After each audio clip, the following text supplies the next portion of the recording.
Hello friends, welcome back to our YouTube channel English literature Gyan. William Shakespeare की detailed biography का ये second part है।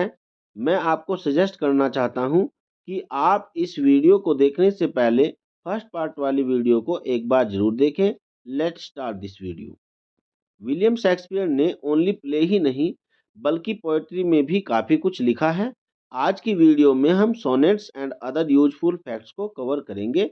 Actually हुआ क्या था कि अभी शेक्सपियर ने अपने करियर की स्टार्टिंग ही की थी कि लंदन में ब्यूबोनक नाम की महामारी फैल गई, जिस कारण 1592 एंड 1594 के बीच लंदन के सभी थिएटर्स को क्लोज करना पड़ा। इसका इफेक्ट ये हुआ कि प्लेज की जो डिमांड थी वो बंद हो गई। अब चूंकि प्लेज की डिमांड तो बंद हो गई थी, तो इस टाइम पीरियड में अपने करियर को बनाए रखने के लिए शेक्सपियर ने पोइट्री लिखना स्टार्ट किया एंड 1593 में उन्होंने सोनेट्स का अपना फर्स्ट बैच कंप्लीट किया। Now the question is, what is sonnet? Sonnet क्या है? ट्रेडिशनली सोनेट जो है 14 लाइंस की एक ऐसी पोएम होती है जिसको मोस्टली आयम्बिक पेंटामीटर में लिखा जाता है एंड इसमें एक strict rhyme scheme and structure को फॉलो किया जाता है। सोनेट्स जो टर्म है इसको इटालियन वर्ड सोनेटो से ड्राइव किया गया है, जिसका मीनिंग होता है ए लिटिल सॉन्ग। शेक्सपियर द्वारा सोनेट लिखने के लिए जिस फॉर्म एंड स्ट्रक्चर का यूज किया गया उसको शेक्सपियरियन सोनेट कहा जाता है। शेक्सपियरियन सोनेट के कैरेक्टरिस्टिक्स की बात करें तो शेक्सपियरियन सोनेट को इंग्लिश सोनेट के नाम से भी जाना जाता है। शेक्सपियरियन सोनेट्स का स्ट्रक्चर कुछ इस प्रकार का होता है कि इसमें 14 लाइंस को 3 क्वार्टेंस एंड 1 कपलेट में डिवाइड किया जाता है। कलेक्टिवली जो 4 लाइंस होती हैं उनको क्वार्टेन एंड 2 लाइंस को कपलेट के नाम से जाना जाता है।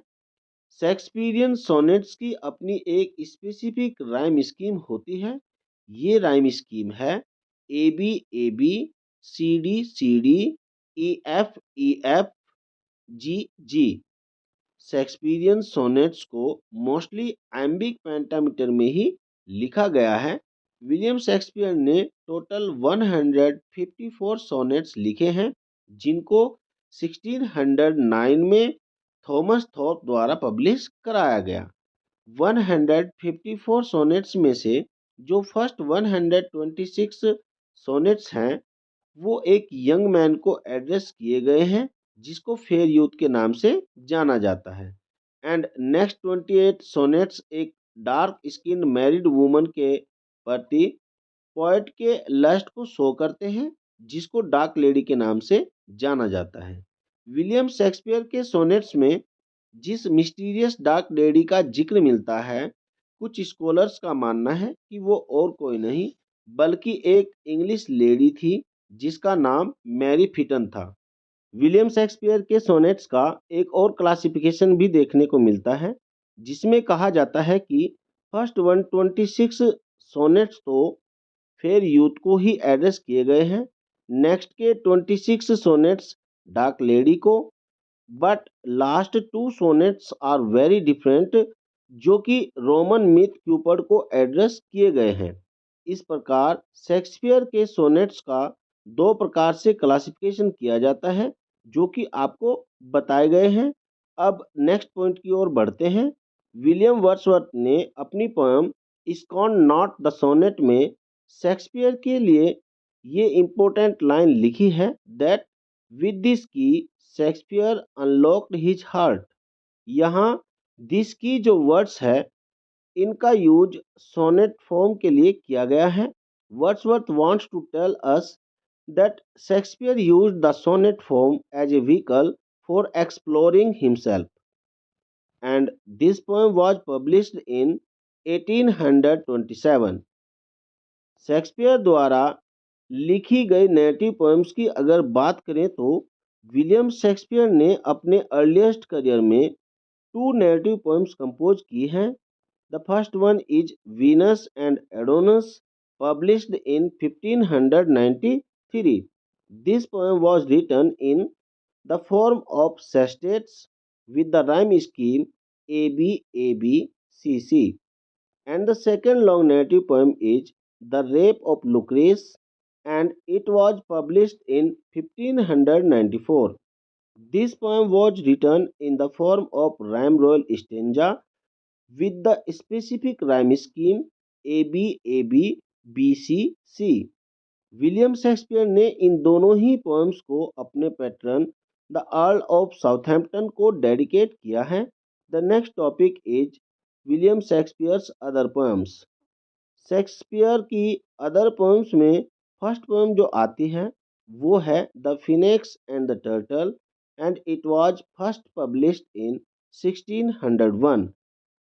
ये जो पोएम है ये एक फैंटेस्टिक एनेग्मेटिक एलेगरी है जो कि टू ट्रू लवर्स की डेथ पर किए जाने वाले विलाप की एक स्टोरी टेलिंग है। Next one is a lovers complaint, and it was published in 1609। ये पोएम एक ऐसी वुमन की स्टोरी टेलिंग है जो एक ऐसे मैन के बारे में कंप्लेन कर रही है जिसने उसको प्यार के जाल में फंसाया और फिर उसको छोड़कर चला गया। इस पोएम को भी राइम रोयल स्टेंजा की फॉर्म में ही लिखा गया है। राइम रोयल स्टेंजा में एक unique rhyme scheme A B B C C को फॉलो किया जाता है। विलियम शेक्सपियर के प्लेज को फर्स्ट टाइम उनकी डेथ के 7 ईयर्स लेटर फर्स्ट फोलियो के रूप में पब्लिश कराया गया था। इसका फुल टाइटल है mister William Shakespeare's comedies, histories and tragedies. इसको फर्स्ट टाइम 1623 में पब्लिश कराया गया था। ये विलियम शेक्सपियर के 36 प्लेज का एक कलेक्शन है। जैसा कि आप अब जानते ही हैं कि विलियम शेक्सपियर के जो टोटल प्लेज हैं उनकी संख्या 37 है। अगर क्वेश्चन में टोटल प्लेज पूछा जाता है तो आपको 37 को ही सही ऑप्शन के रूप में सिलेक्ट करना है, भले ही ऑप्शन में 39 भी दिया गया हो, क्योंकि टू प्लेज जो कि लोस्ट प्लेज कहे जाते हैं उनको इनमें काउंट नहीं किया जाता है।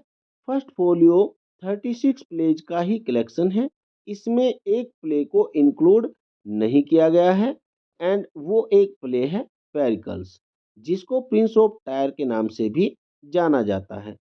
First folio was edited by John Heminges and Henry Condell. ये दोनों ही शेक्सपियर के एक ग्रुप लॉर्ड चैम्बरलेन्स मैन के मेंबर्स थे। लॉर्ड चैम्बरलेन्स मैन ऐसे एक्टर्स का एक ग्रुप था जो मोस्टली शेक्सपियर के प्लेज में ही एक्ट किया करते थे। 1603 में जब क्वीन एलिजाबेथ फर्स्ट की डेथ हुई तो थ्रोन को किंग जेम्स के द्वारा सक्सीड किया गया था।